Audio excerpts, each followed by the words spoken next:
Olá, irmãos, graça e paz, tudo bem com vocês? Vamos continuar o mistério da Grande Babilônia e de Jerusalém.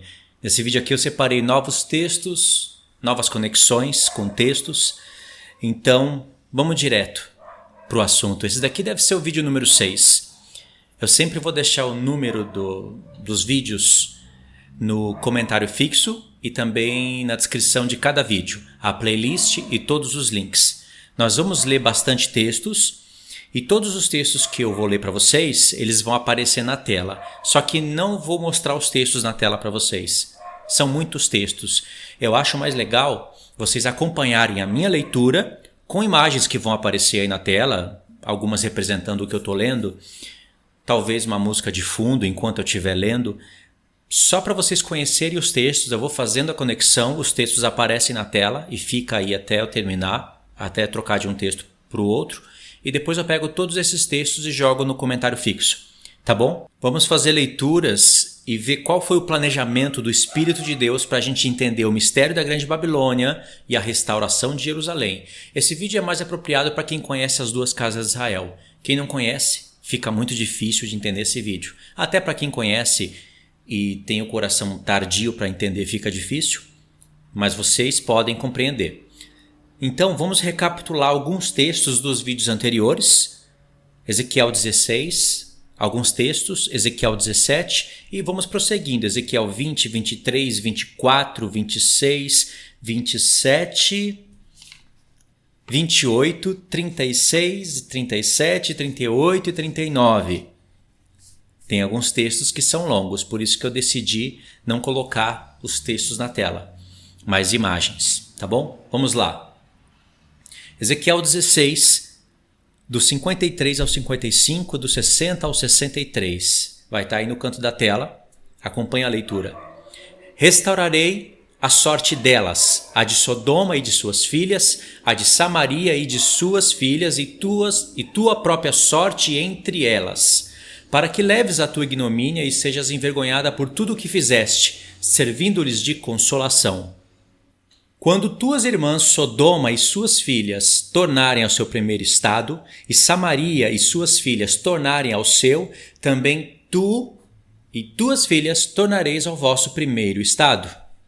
Aqui vocês sabem, Deus está usando a parábola das três irmãs, Jerusalém no meio, Samaria ao norte, a casa de Judá ao sul, para falar que das abominações dela, comparou Jerusalém até mesmo com a Grande Babilônia, como eu já falei, mas Deus promete restaurar a sorte das três, nessa terra aqui, sem ilusão do alto, sem espiritualizar tudo, o que é literal.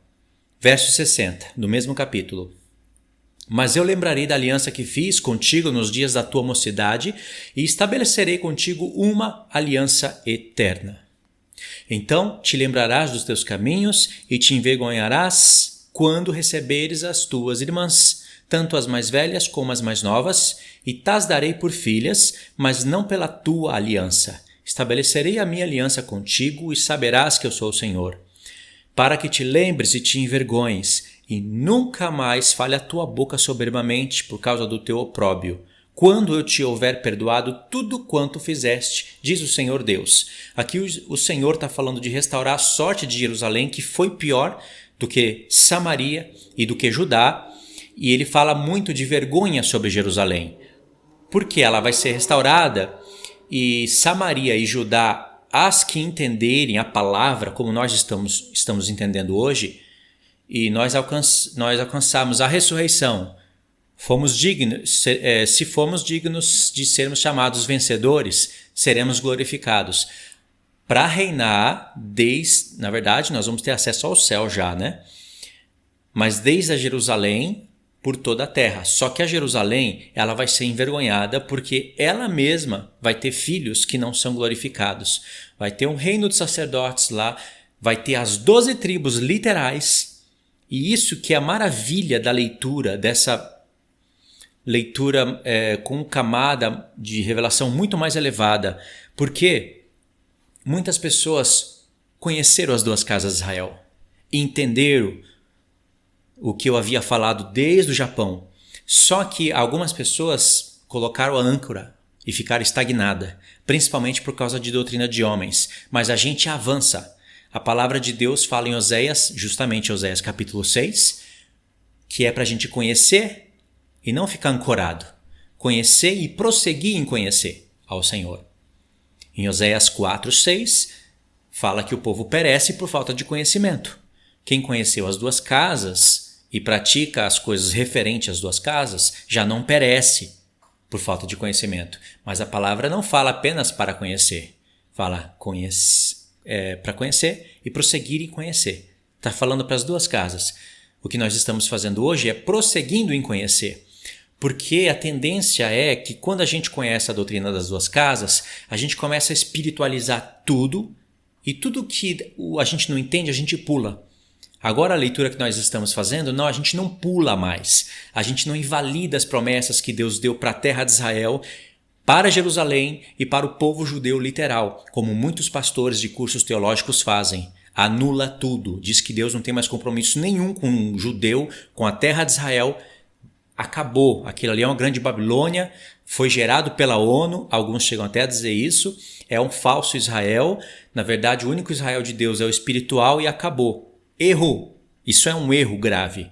Ao passo que os pré-tribulacionistas, eu estava falando dos pós, os pré-tribulacionistas erram ainda mais, porque além deles não conhecerem as duas casas de Israel, eles fazem uma divisão que não existe na mente do apóstolo Paulo, e eles sim reconhecem que Deus tem uma promessa com o povo de Israel, com Jerusalém. Eles não anulam essa parte, mas eles anulam a parte espiritual. Deus não quer que você anule uma parte pela outra. Ele quer nos revelar os dois planos. E tem talvez centenas de textos para isso. Só que se eu ficar escolhendo somente os pontos que eu consigo explicar dentro da linha das duas casas para espiritualizar, aí eu me torno um espiritualista. Ou seja, tudo que eu não consigo explicar eu deixo de lado, o que eu consigo espiritualizar, eu busco os textos, eu mesmo já fiz isso, dentro da linha das duas casas de Israel, e não estava totalmente errado. Eu não estava enxergando camadas de revelações mais profundas. Tudo isso que eu estou falando aqui se enquadra naquilo que eu falei para os irmãos há algum tempo atrás, terceira casa de Israel. Na Escritura não aparece essa expressão, mas a ideia dela está dentro da Escritura. Não é como no caso de Trindade, que a palavra não aparece e a ideia também não aparece. São textos isolados que formam uma doutrina que se originou na Igreja Católica. Na verdade, essas expressões, terceira casa de Israel, é só ler o profeta Ezequiel ou o profeta Zacarias ou uma leitura mais fidedigna no profeta Isaías que você vê isso. Entenderam? Então aqui o Senhor já está falando algo que normalmente a gente não lê. Quem fala das duas casas de Israel não lê isso. Eles buscam apenas alguns textos aqui dentro só para comparar Jerusalém com a grande Babilônia. Os que têm a tendência malvada de fazer isso, porque isso é uma tendência malvada, né? E pronto, fogem para outros textos, são textos curtos. Nos vídeos anteriores nós lemos o capítulo inteirinho, ficou até grande o vídeo. Mas eu busquei resumo também. Ok? Vamos para o próximo capítulo. Ezequiel 17. E cada leitura eu vou acrescentando mais informações para os irmãos. Características dentro do profeta Ezequiel. Vamos lá. Ezequiel 17, verso 22. Assim diz o Senhor Deus: também eu tomarei a ponta de um cedro e plantarei do principal dos seus ramos, aqui é a principal cabeça mesmo, né? Dos seus ramos cortarei o renovo mais tenro e plantarei sobre um monte alto e sublime.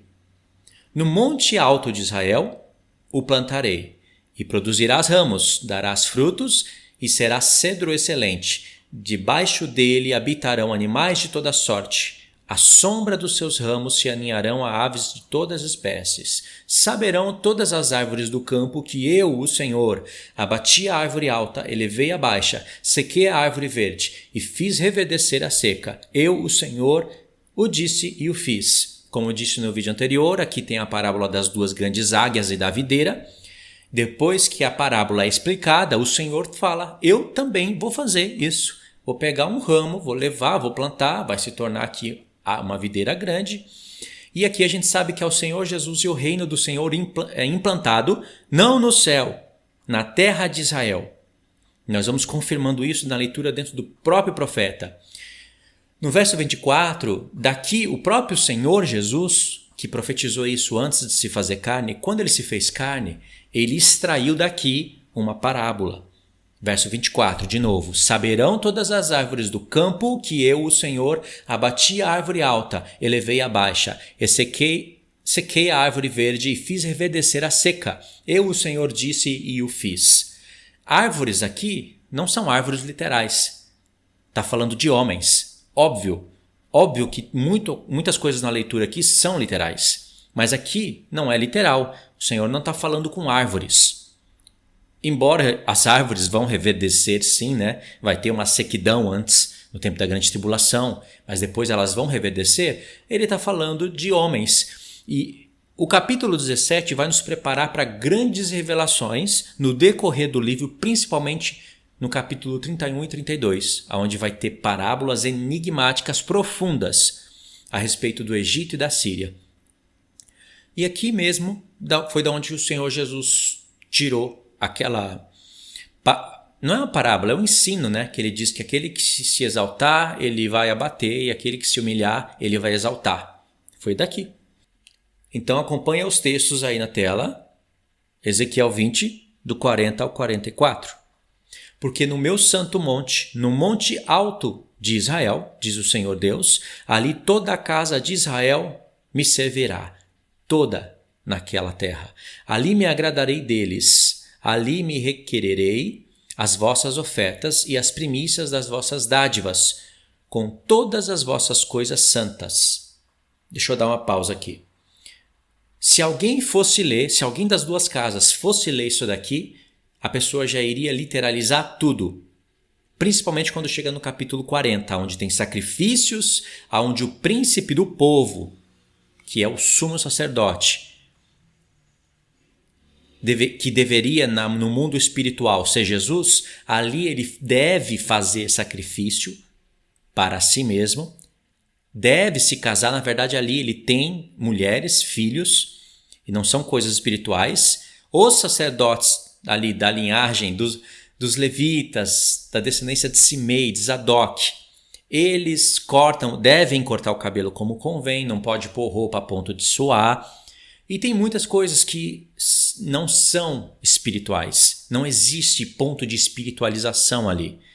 Então, o que está sendo falado aqui nos ajuda a entender melhor o que está lá. Sacrifício de animais no milênio? Sim, sacrifício de animais no milênio. Fazendo referência a Cristo, à igreja. As nações vão ter que aprender isso, fazer da maneira correta. Ninguém vai mais comer carne igual come nesse mundo hoje. Já que as nações ainda poderão comer carne, comerão em nome do Senhor. Nenhum animal será morto só para abastecer mercados. É uma coisa tão linda, tão sublime, e as pessoas espiritualizam. Como se o escritor de Hebreus estivesse explicando esse ponto aqui na carta dele. Ele não está explicando isso daqui. Ele está explicando mistérios, enigmas, sombras, parábolas do Antigo Testamento, e por isso usou o tabernáculo de Moisés. Ele não usou o templo de Salomão. Não usou também, né? Não usou o templo, o tabernáculo. Na verdade, aqui é chamado de santuário, né? Que Ezequiel está falando para o povo. Vai ser construído isso daqui. Tem medidas medidas certinhas, que não tem recado nenhum para ser construído. Outros profetas confirmam isso. Então aqui nós estamos lendo coisas literais. Não existe, porque se no milênio não for existir esse templo aqui, a Nova Jerusalém teria que estar na terra. E se ela estiver na terra, a Jerusalém de baixo tem que deixar de existir. E todas as nações que deixam de existir, o Apocalipse fala que é a Grande Babilônia. E Jerusalém não é Grande Babilônia. O próprio profeta está falando da permanência da Jerusalém da terra. Entende? Então aqui não tem nada espiritual.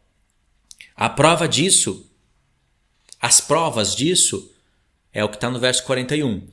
Agradar-me-ei de vós como de aroma suave, quando eu vos tirar dentre os povos e vos congregar das terras em que andais espalhados.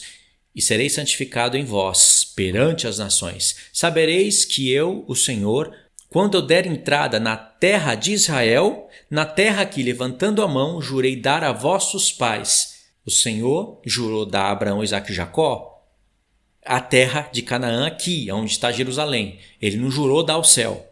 Só aqui você já vê que não é espiritual. Não tem como a Jerusalém, a nova Jerusalém, descer da terra, descer do céu para a terra.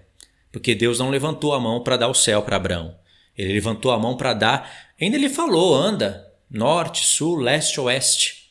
Toda essa terra eu vou dar para você. E o escritor, Estevão, ele disse em Atos, se não me engano, capítulo 7, que Abraão não herdou um palmo na terra.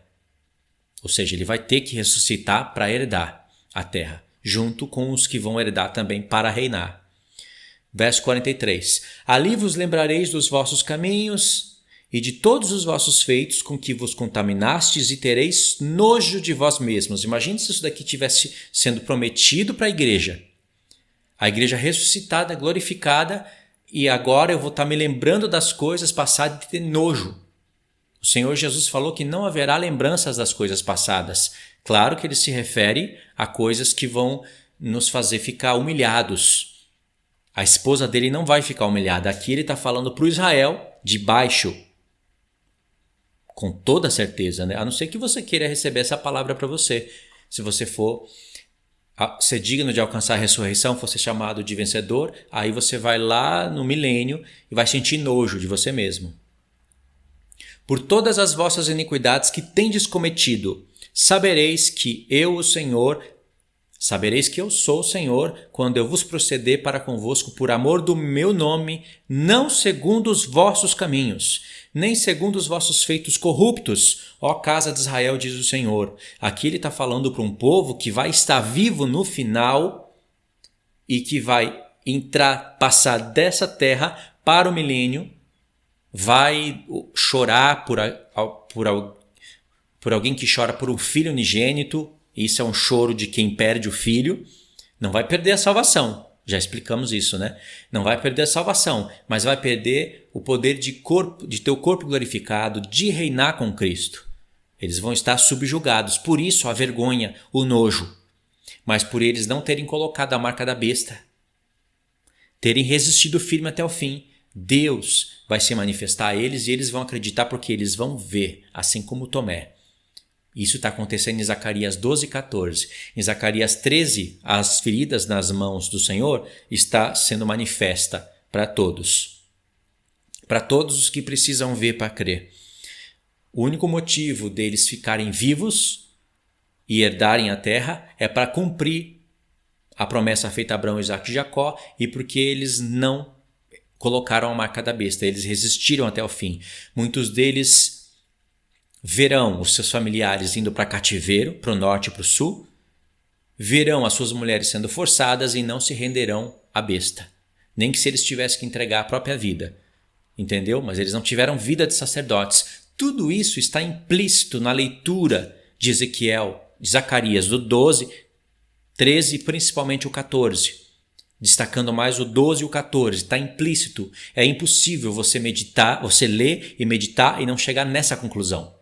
Porque se o Senhor Jesus está voltando em Jerusalém e os judeus estão sendo lá humilhados, chorando por alguém que chora por um filho unigênito, estão vendo o Senhor e por isso estão crendo, e cada família está chorando à parte, não pode ser a igreja. Claro que não é, porque são judeus. E eles estão restando na terra de Israel, ou seja, ela não foi destruída. Então, só por isso daqui você já teria que concluir o assunto. Racionalmente, com base bíblica, concluir o assunto. Mas vamos continuar. Agora vamos... Aqui apareceu 2 vezes Monte Alto, né? Monte Alto e Sublime. Ali toda a casa de Israel me servirá e eu vou receber os vossos sacrifícios, ofertas de manjares, aroma suave, etc. Tudo isso está acontecendo de Ezequiel do 40 ao 48, que é no tempo do milênio. Agora vamos em Ezequiel 23, do 45 ao 49. De maneira que homens justos as julgarão como se julgam as adúlteras, e as sanguinárias, porque são adúlteras, e nas suas mãos há culpa de sangue. Contexto. Contexto vocês vão ler em casa. Eu vou explicar esse capítulo em um outro vídeo, porque tem um enigma muito grande aqui das duas casas de Israel. Uma se chama Olá e a outra Olibá, certo? Olá é Samaria, Olibá é Jerusalém.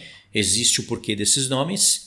É uma parábola mais minimizada, não é como aquela de Ezequiel capítulo 16, mas é uma parábola incrível também. E aqui o Senhor está falando que elas serão julgadas. Agora, presta atenção na chave da leitura de coisas proféticas. A chave da profecia eu vou dar para você agora. Você vai conseguir discernir tempos através disso que eu vou falar.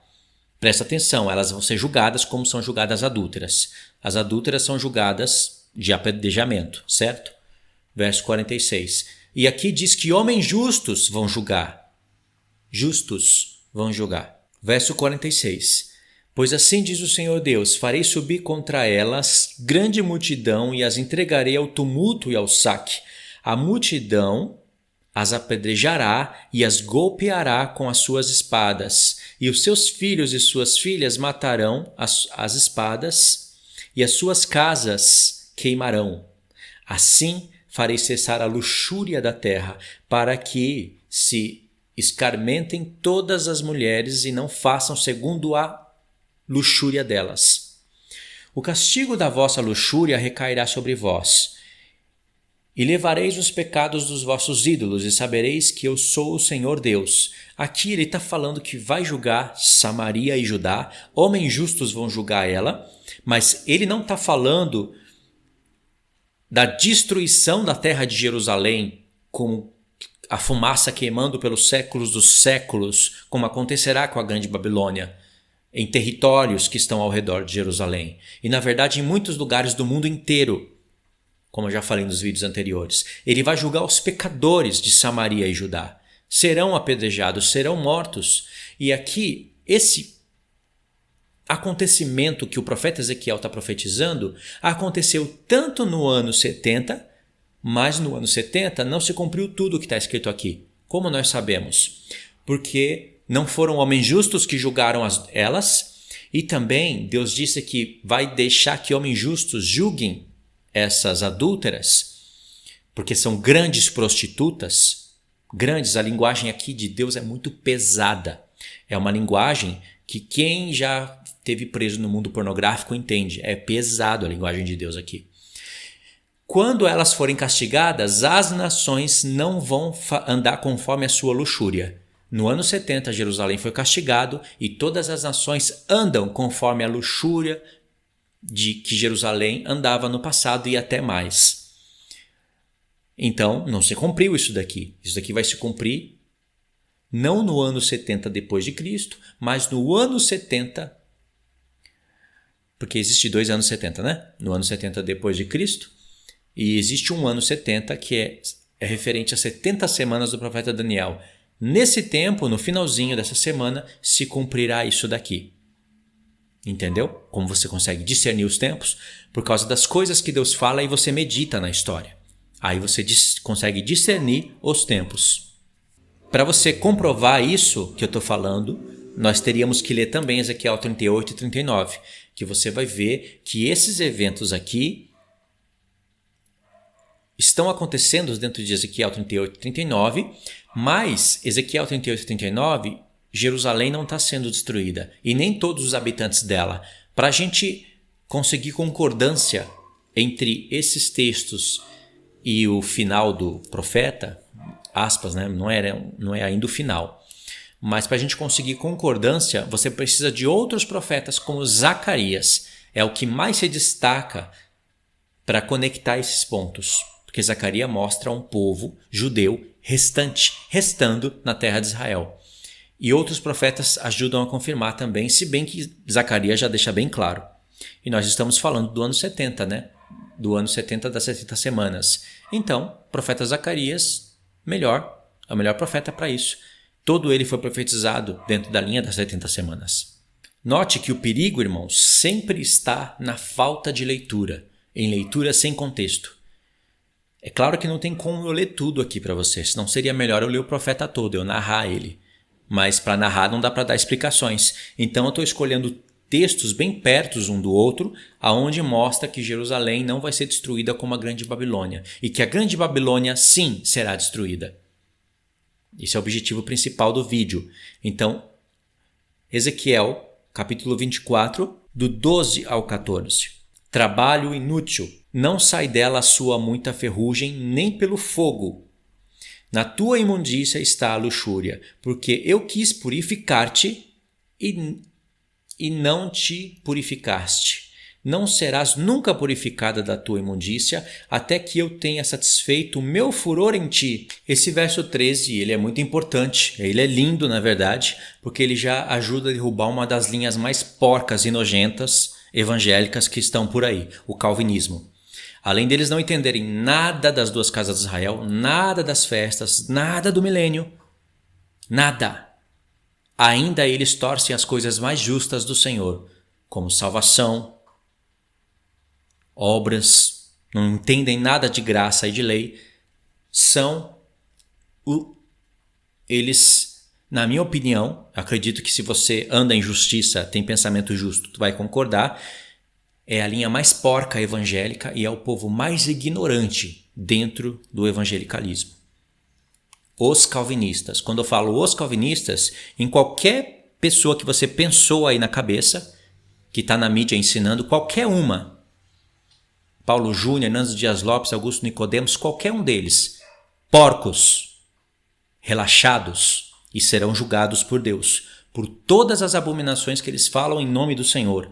E eles falam abominações sim, não é porque eles falam de santidade, lutar contra o pecado, o diabo fala isso. A moda do diabo hoje é falar de santidade, mas eles torcem a palavra de Deus, serão julgados. E até onde eu sei, muitos deles perderão o milênio. Para serem salvos vai depender das suas próprias obras, as quais eles negam que tem que fazer. Podem perder a salvação, porque se tiverem obras ocultas, malignas, perderão a salvação, coisa que também eles negam. E fora do milênio, literal que eles também negam, já vão ficar pela imundícia da fala deles. Certo? Então olha como é pesado, né? O profeta. Quando Deus fala, eu quis te purificar, mas você não quis. Está escrito aqui, não é? Ficaria estranho, né? Um Deus doente, doentio.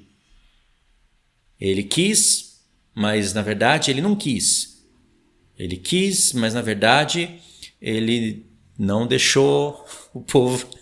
É uma coisa muito doida, irmão. Só na explicação deles que essa imundícia faz sentido, né? Aí o verso 14 diz, eu, o Senhor, o disse, será assim e eu o farei. Não tornarei atrás, não pouparei, nem me arrependerei, segundo os teus caminhos e segundo os teus feitos será julgada, diz o Senhor. O verso aqui, onde está a instrução do vídeo, que deixa o vídeo mais objetivo, é o verso 13. Na tua imundícia está a luxúria, porque eu quis purificar-te e não te purificaste. Não serás purificada da tua imundícia, até que eu tenha satisfeito o meu furor contra ti. Ou seja, boa parte da ira de Deus, alguma porção da ira de Deus, vai cair sobre Jerusalém. Ele vai permitir. Tem textos falando em que Israel recebeu a ira de Deus. Só que ele não recebe o sétimo cálice da ira de Deus. Muitos que não colocam a marca da besta não recebem nenhuma das pragas, mas a própria Jerusalém, a própria terra, vai ter terremotos, vai ter fome, vai ter coisas... É grande tribulação como nunca houve e nunca mais existirá. Precisa falar mais alguma coisa? E quando isso acontecer, ela vai ser purificada. Mas Deus já falou antes, né? Por amor do meu nome, não por vocês.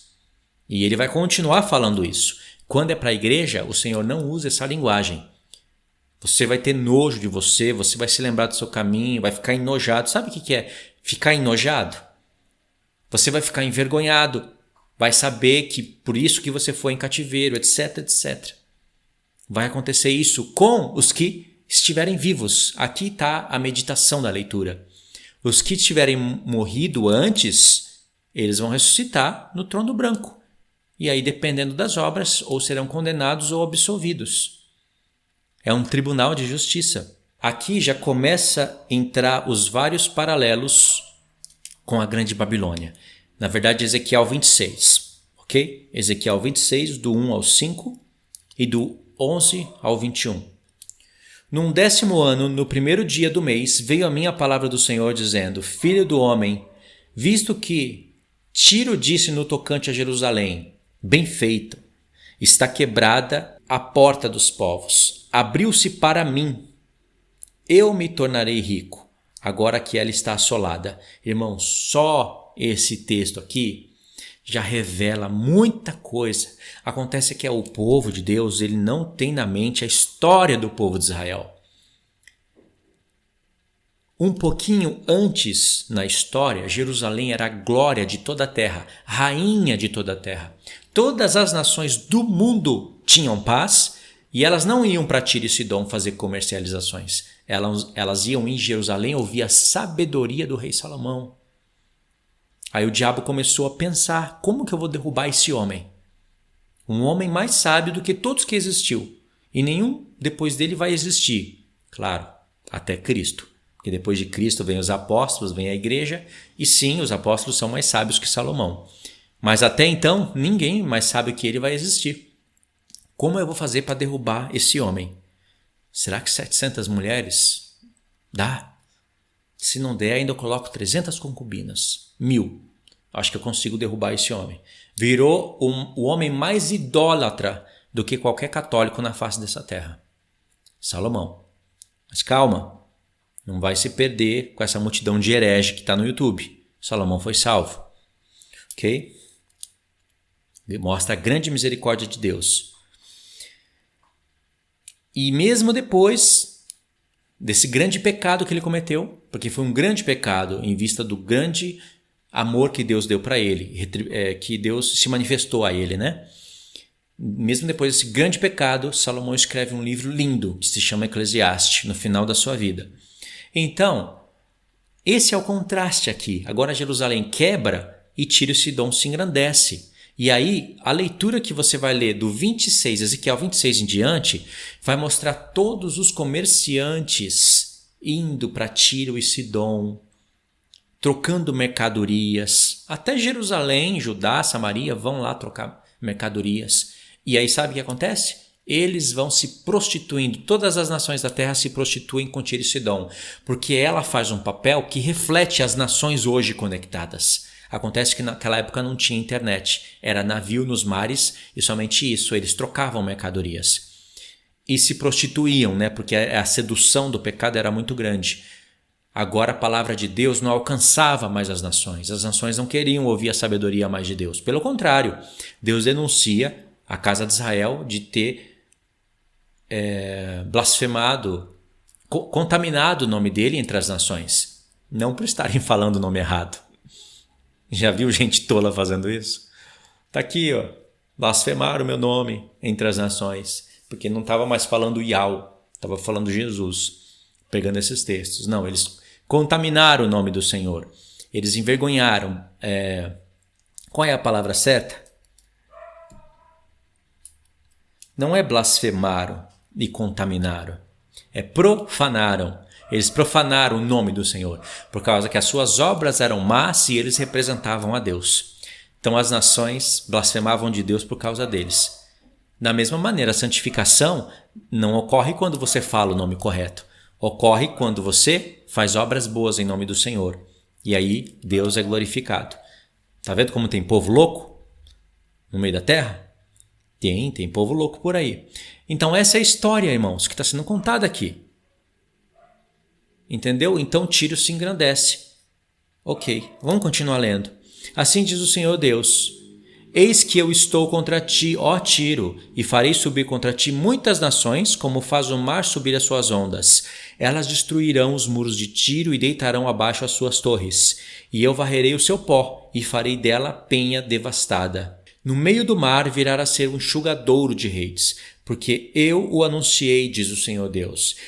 E ela servirá de despojo para as nações. Agora do 11 até o 21, mas tem algumas conexões que nós devemos fazer aqui, porque aqui revela a grande Babilônia. Lembrando, Tiro e Sidom reflete as abominações de hoje. Hoje,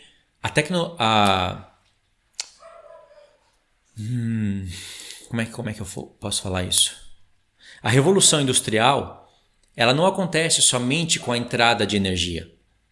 É que com a entrada da energia, o mundo é alterado muito rápido. As fases da Revolução Industrial alteram o mundo muito rápido. Mas a Revolução Industrial já acontece desde Babel. Biblicamente é desde Babel. Historicamente, sem levar em conta a Bíblia, é quando os homens começam a ter mais conhecimento sobre energia, luz, começam a fazer o trem a vapor, etc. São as fases da Revolução Industrial. E a fase mais alta da Revolução Industrial, hoje, é o mundo tecnológico, é a internet das coisas.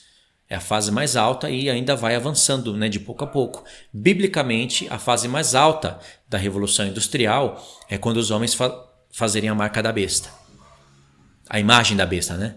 Que controla a marca e tudo mais. Essa é a fase mais alta da Revolução Industrial. Ok, vamos lá. Com as unhas dos seus cavalos socará todas as suas ruas. O teu povo matará a espada, e as tuas fortes colunas cairão por terra, falando de Tiro e Sidom. Roubarão as tuas riquezas, saquearão as tuas mercadorias, derribarão os teus muros e arrasarão as tuas casas preciosas. As tuas pedras, as tuas madeiras e o teu pó lançarão no meio das águas. Farei cessar o arruído das tuas cantigas, e já não se ouvirá o som das harpas. Esse texto aqui já faz uma conexão bem rápida com Apocalipse 18:22, que diz assim: a voz de arpistas, de músicos, de tocadores de flautas e de clarins jamais em ti se ouvirá, nem artífice algum de qualquer arte jamais em ti se achará, e nunca mais se te ouvirá o ruído da pedra de moinho. Aí você pode dizer, mas não está parecido. Está parecido? E por que o próprio aplicativo, nos dá essa conexão? Porque ele aproveitou as outras várias conexões que tem aqui e reconheceu que Ezequiel 26, quando fala da queda de Tiro, está profetizando a queda da grande Babilônia. Entendeu? Não foi só por causa desse texto. Farei cessar o arruído das tuas cântigas e já não se ouvirá o som das tuas harpas. Tem lá em Apocalipse 18. Verso 14. Farei de ti uma penha descalvada, virás a ser o enxugadouro de redes. Jamais serás edificada, porque eu, o Senhor, o falei, diz o Senhor Deus. Está falando de Tiro. Assim diz o Senhor Deus a Tiro. Não tremerão as terras do mar com o estrondo da tua queda, quando gemerem os trapassados, quando eu fizer espantosa matança no meio de ti? Todos os príncipes do mar descerão dos seus tronos, tirarão de si os seus mantos e despirão as suas vestes bordadas. De tremores se vestirão, assentar-se-ão na terra e estremecerão a cada momento, e por tua causa pasmarão. Tem mais um paralelo em Apocalipse 18, do 9 ao 10. Ora, chorarão e se lamentarão sobre elas os reis da terra, que com elas se prostituíram e vieram em luxúria, quando vierem a fumaceira do seu incêndio, e conservando-se de longe, pelo medo do seu tormento, dizem: ai, ai, tu grande cidade, Babilônia, tu poderosa cidade, pois em uma hora chegou o teu juízo. Ok? Esse texto vai fazer conexão com o que nós vamos ler um pouquinho mais para frente. Por isso que o aplicativo já adiantou para a gente. Verso 17. Levantarão lamentações sobre ti e te dirão: como pereceste, ó bem povoada e afamada cidade, que foste forte no mar, tu e teus moradores, que atemorizastes e todos os teus visitantes. Agora estremecerão as ilhas no dia da tua queda. As ilhas que estão no mar turbar-se-ão com a tua saída. Porque assim diz o Senhor Deus: quando eu te fizer cidade assolada, como as cidades que não se habitam, quando eu fizer vir sobre ti as ondas do mar e as muitas águas te cobrirem, então te farei descer como os que descem a cova, o povo antigo, e farei habitar nas mais baixas partes da terra, em lugares desertos antigos, com os que descem a cova, para que não sejas habitada, e criarei coisas gloriosas na terra dos viventes. Aqui Deus está fazendo um contraste entre a terra dos mortos e a terra dos viventes. Porque enquanto a grande Babilônia cai e é destruída e os mortos vão para o Sheol, na terra dos viventes, principalmente em Jerusalém, haverá alegria. Verso 21. Farei de ti um grande espanto, e já não serás quando te buscarem, jamais serás achada, diz o Senhor Deus. Mais um paralelo em Apocalipse 18, 21. Então um anjo forte levantou uma pedra como grande pedra de moinho e arrojou-a para dentro do mar, dizendo: assim, com ímpeto, será arrojada a Babilônia, a grande cidade, e nunca mais será achada. Já que nós estamos lendo um paralelo de Apocalipse, dentro de Apocalipse 18, que fala da queda da grande Babilônia, presta atenção no verso 19. Lançaram o pó sobre a cabeça e chorando e pranteando gritavam: ai, ai, da grande cidade, na qual se enriqueceram todos os que possuíram navio no mar, à custa da sua opulência, porque em uma só hora foi devastada. Ezequiel 27 e 29. É muito difícil pegar os paralelos, irmãos. Então nós lemos em Apocalipse 18 o que está em Ezequiel 27, verso 29. Todos os que pegam no remo, os marinheiros e todos os pilotos do mar descerão dos seus navios e pasmarão em terra. Farão ouvir a sua voz sobre ti e gritarão amargamente. Lançarão pó sobre a cabeça e na cinza se revolverão. Far-se-ão calvos por tua causa, cingir-se-ão de pano de saco e chorarão sobre ti com amargura de alma, com amargura e lamentação. Lamentarão lamentações sobre ti no seu pranto, levantarão sobre ti, dizendo: quem foi como Tiro, como aqui estava reduzida ao silêncio no meio do mar? Apocalipse 18, verso 18. Então, vendo a fumaça do seu incêndio, gritavam: que cidade se compara à grande cidade? Estamos falando da grande Babilônia, que o mistério aqui revela que é Tiro, uma das cidades da grande Babilônia. Lançarão pó sobre a cabeça e chorarão, e chorando, pranteando, gritavam: ai, ai da grande cidade. Muitas pessoas pegam o ai e o ai aqui e fazem uma conexão sem contexto com Ezequiel 16, sem contexto aspas, né? Porque de fato Jerusalém foi comparada com a grande Babilônia. Mas aqui a cidade está sendo destruída em fumaças, em tormentos. E tem pessoas jogando pó sobre a cabeça. Ou é o povo judeu que faz isso, rasga as vestes, né? Joga pó sobre a cabeça, ou é o povo islâmico. É óbvio que é o povo islâmico porque nós estamos falando da grande Babilônia, que boa parte dela Deus denuncia a dedo os países do Oriente Médio. Jerusalém ele compara a dedo, compara, mas ele muda o fim dela, de maneira que ela não pode ser destruída e ser reduzidas a cinza e jamais ter habitantes ali, porque senão não se cumpre as coisas que Deus tem prometido dentro do próprio livro. Entendeu? Olha só como é muito mais difícil e profundo estudar o mistério da grande Babilônia do que apenas ficar buscando o texto, tentando encontrar e justificar que é Jerusalém. Então, verso 19, Apocalipse 18, verso 19, continuando.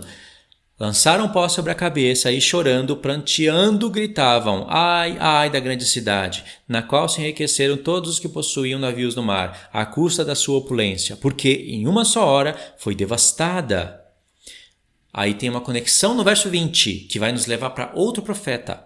Exultai sobre ela, ó céus, e vós, santos, apóstolos e profetas, porque Deus contra ela julgou a vossa causa. A conexão nos leva para Jeremias 51, verso 48. Ó céus, os céus e a terra, e tudo quanto neles há, jubilarão sobre Babilônia, porque do norte lhe virão os destruidores, diz o Senhor. É uma conexão direta. Só que qual é o contexto aqui? Dentro de Jeremias 51, você tem que ler o capítulo todinho na sua casa.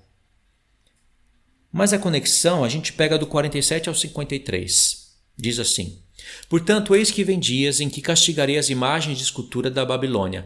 Toda a sua terra será envergonhada, e todos os seus cairão traspassados no meio dela. Os céus e a terra e tudo quanto neles há jubilarão sobre Babilônia. Porque do norte lhe virão os destruidores, diz o Senhor. Como Babilônia fez cair traspassados os de Israel, assim em Babilônia cairão traspassados os de toda a terra. É um contraste, né? Como Deus fala lá em Apocalipse, como ela vos deu de beber no cálice, dá para ela em dobro agora. Verso 50. Vós que escapastes da espada, ide-vos, não pareis. De longe lembrai-vos do Senhor e suba a Jerusalém a vossa mente. Jerusalém, não está falando do céu, está falando da terra mesmo, que ela venha em lembrança diante de vocês. Verso 51.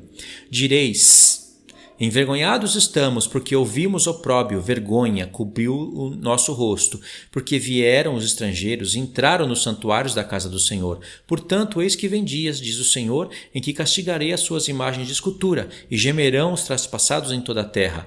Ainda que Babilônia subisse aos céus, e ainda que fortificasse no alto a sua fortaleza, de mim viriam destruidores contra ela, diz o Senhor. De Babilônia se ouve gritos, e da terra dos caldeus o ruído de grande destruição, porque o Senhor destrói Babilônia e faz perecer nela a grande voz. Bramarão as ondas do inimigo como muitas águas, ouvir-se-á o tumulto da sua voz. Vamos pular no verso 60 para resumir, porque é muita coisa, né? Verso 60, que é contexto imediato. Escreveu, pois, Jeremias num livro todo o mal que havia de vir sobre a Babilônia, não sobre Jerusalém, a saber, todas as palavras escritas contra a Babilônia. Disse Jeremias a Seraías: quando chegares à Babilônia, vê que leias em voz alta todas essas palavras e dirás: ó Senhor, falaste a respeito deste lugar que exterminarias, a fim de que nada fique nele, nem homem nem animal, e que se tornaria em perpétuas assolações. Quando acabares de ler o livro, atá-los-á em uma pedra e o lançarás no meio do Eufrates, e dirás: assim será fundada a Babilônia e não se levantará, por causa do mal que eu hei de trazer sobre ela, e os seus moradores sucumbirão. Até aqui as palavras do Jeremias. Ok, aonde esse contexto nos leva? Apocalipse 18, 21. Então um anjo forte levantou uma pedra como uma grande pedra de moinho e arrojou para dentro do mar, dizendo: assim, com ímpeto, será arrojada a Babilônia, a grande cidade, e nunca mais será achada.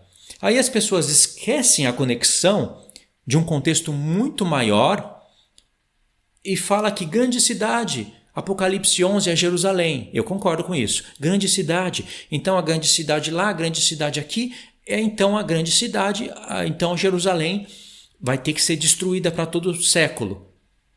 E o que nós lemos aqui até agora? É blá blá blá? E tudo que o profeta Zacarias diz. Então são conexões erradas que o povo está fazendo. Há conexões muito mais coerentes e profundas. Entendeu? No final das contas, se torna uma coisa simples. Deus comparou Jerusalém com a grande Babilônia para envergonhar ela. São camadas de revelações. As vestes da grande Babilônia, Deus comparou em primeira mão. Vamos colocar as vestes do sumo sacerdote. A roupagem do tabernáculo. Deus comparou. Mas depois, profeticamente, ele compara com a roupagem da Igreja Católica. E é mãe, então ela tem as suas filhas, né? A reforma é a filha, que de reforma não tem quase nada. Então Deus está falando coisas profundas. Mas o fato dele ter comparado não quer dizer que o fim que Jerusalém vai receber vai ser o mesmo fim da grande Babilônia. Porque afinal, o próprio profeta está falando que Jerusalém vai sobrar, vai restar. Vai ter moradores lá, vão ter obras lá. O próprio profeta. Então eu fiz essa conexão aqui com Jeremias. Na verdade, o Apocalipse 18 faz conexões com vários profetas. Vários. Jeremias, Zacarias, Isaías e vários outros. É muito trabalhoso você pegar todas as referências. E isso que a Bíblia está nos dando algumas. Tem vários pontos, textos idênticos que estão em outros profetas que a Bíblia não está nos dando a referência. Então, vai de lembrar, né? Vai de você estar ouvindo o profeta e falar: isso daqui está lá em Apocalipse 18. Mas não era Jerusalém? Vai de você ouvir e lembrar. Irmãos, esse vídeo aqui ficou extremamente grande e não vai caber tudo em um vídeo só, né? Porque já deve ter chegado aí perto de 1 hora. Eu consegui falar tudo que tem em uma folha, em um papel. Mas ainda tem esse daqui, que é o número 2. E aí acabaria o estudo. No próximo estudo, nós vamos ler Ezequiel 28, alguns textos, Ezequiel 36, alguns textos, Ezequiel 37, nós vamos fazer uma leitura muito linda aqui dentro, Ezequiel 38 e 39. E aí nós vamos ver como Jerusalém, de fato, vai restar, vai ser santificada, vai se cumprir todas as promessas que estão aqui falando do povo literal, sim. Agora, para finalizar o vídeo, e eu vou usar isso daqui também de introdução no próximo estudo, esse é o mistério do profeta Ezequiel. Ele está focando muito mais nas promessas literais, na terra de Jerusalém mesmo, nos sacerdotes rebaixados, ainda que o reino é unificado, todas essas coisas, né? Eu sei, é que tem coisas que vocês não entendem ainda, né? Por isso que eu estou falando assim. Mas Ezequiel está focando muito mais embaixo do que em cima.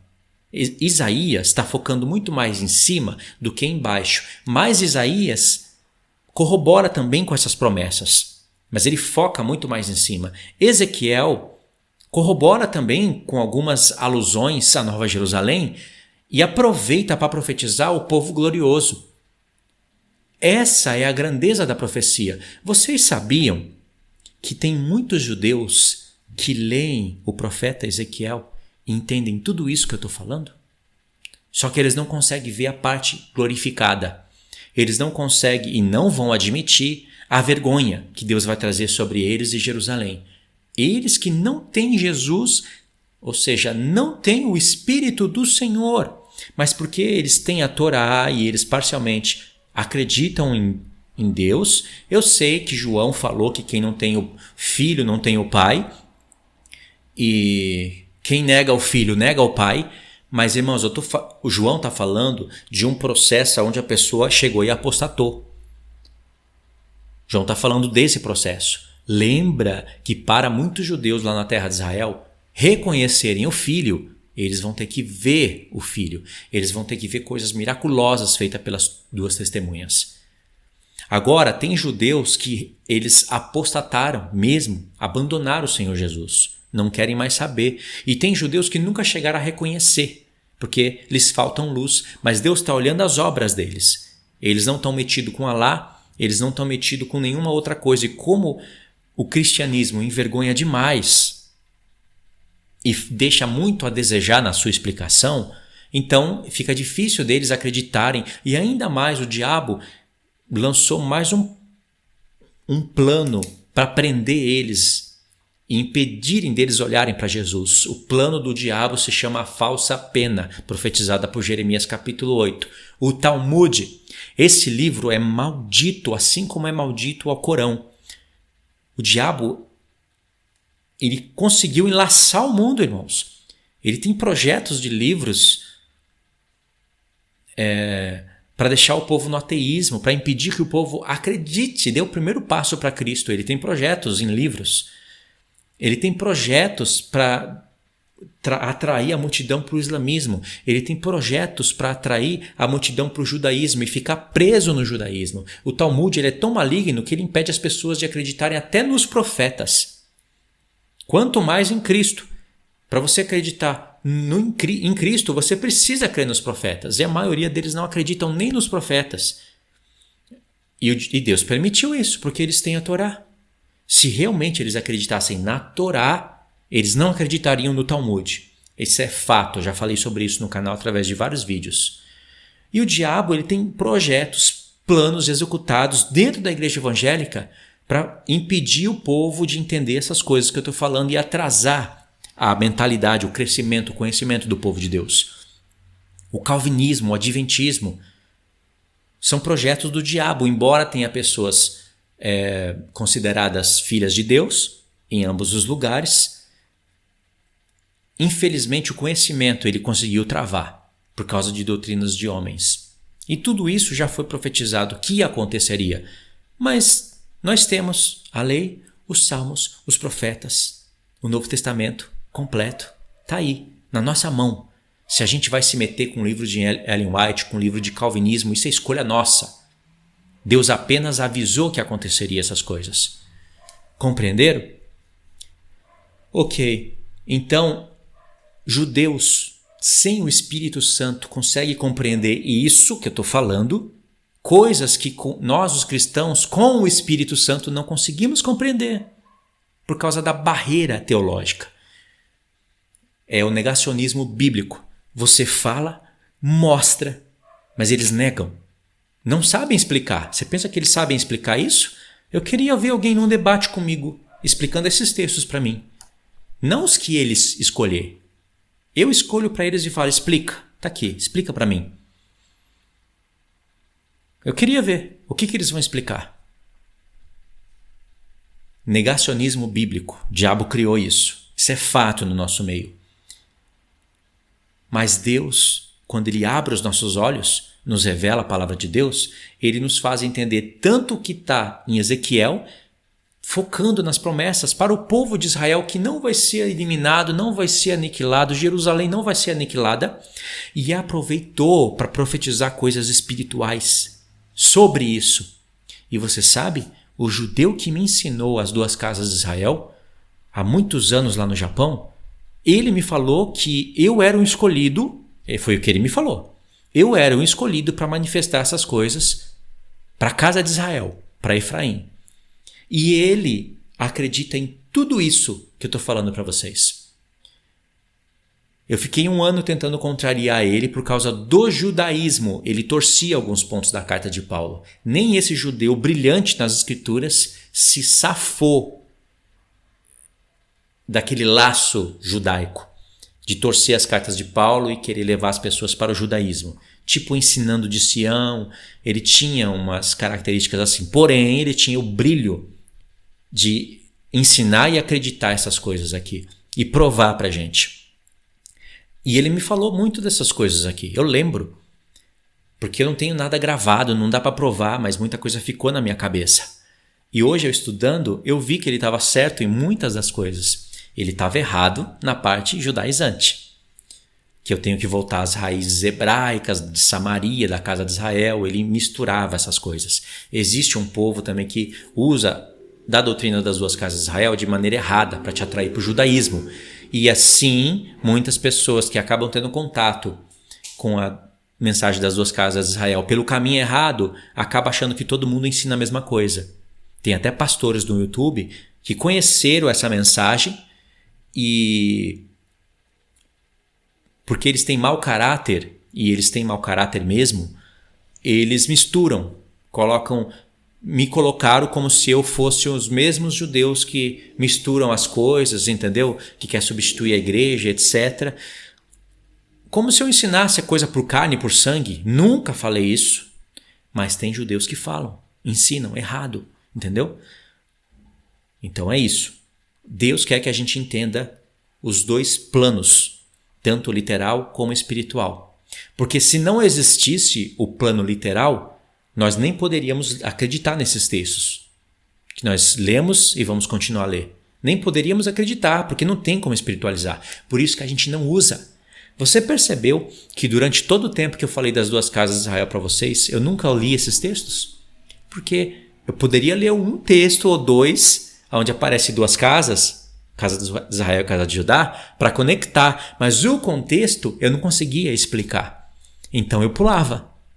E já que a pessoa também não lê, então ela não percebe, entendeu? Mas depois que eu passei a ouvir o profeta, passei a me ligar mais, eu falei, não, tem algo errado, está faltando muita coisa. E de fato estava faltando. Então você não pode ser, como os judeus, todo literalista, ou tudo como alguns gentios, né? Aspas, estou falando judeus e gentios só para vocês entenderem, espiritualizarem tudo. Não podem. Isso aqui que eu estou falando é tão importante que eu vou regravar essa ideia aqui mais trabalhada em outros vídeos à parte, porque isso é o que dá introdução para você ler o profeta Daniel, o profeta Ezequiel. Essa é uma característica fortíssima que Deus está profetizando toda a restauração da casa de Israel e da casa de Judá literal, porque vai haver as 12 tribos literais, embora nós que conhecemos as duas casas de Israel, sabemos, né, que a casa de Israel foi espalhada entre as nações, então a identidade se perde, aí Deus chama os gentios para entrarem, existe toda essa conexão. Mas no profeta, Deus está falando de tribos literais, e quem vai designar isso vai ser Deus. Ele que vai designar, ele que vai restaurar isso daí. E no milênio elas vão ter terras para se cumprir as coisas que eram para ter se cumprido no passado, né?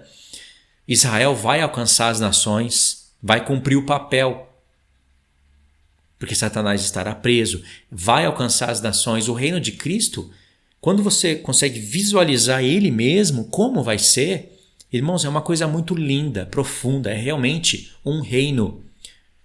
Como que você olha os adventistas visualizando o reino? É uma coisa muito pobre e injusta. Como você vê os calvinistas visualizando o reino? É uma coisa extremamente pobre, injusta e porca. Sinceramente, se o que os calvinistas pregam de Deus e de Cristo e do reino fosse a verdade, eu iria migrar para o islamismo amanhã mesmo, porque Alá seria mais justo. É uma raça porca. Eu tenho nojo da doutrina calvinista. E você vê que eu falo de boca cheia, né? Eu tenho certeza que o Senhor Jesus odeia a doutrina calvinista. E isso, Deus nos deu isso daqui, porque é processo de restaurar as verdades do Senhor. Compreenderam? Então vou parar aqui. Agora eu queria que vocês deixassem os comentários para eu ver que vocês entenderam. E a gente tem a parte 2 do vídeo, aonde vou dar também uma leve introdução para a gente ler os textos, mas ela vai ficar menor. Tá bom? Não esqueça de seguir também a playlist. É uma playlist que eu estou fazendo vários vídeos, né, lendo, e tem muito para falar sobre o profeta Ezequiel. Eu estou bem focado nele agora. Estou escutando ele sempre. Acabo, volto e escuto, mesmo que está enjoado, e permaneço escutando. E para ficar mais profundo tem que ouvir outros profetas também, né? Mas eu estou focando mais em Ezequiel. Tá bom? Então é isso, irmãos. Fiquem todos na paz. Deus abençoe.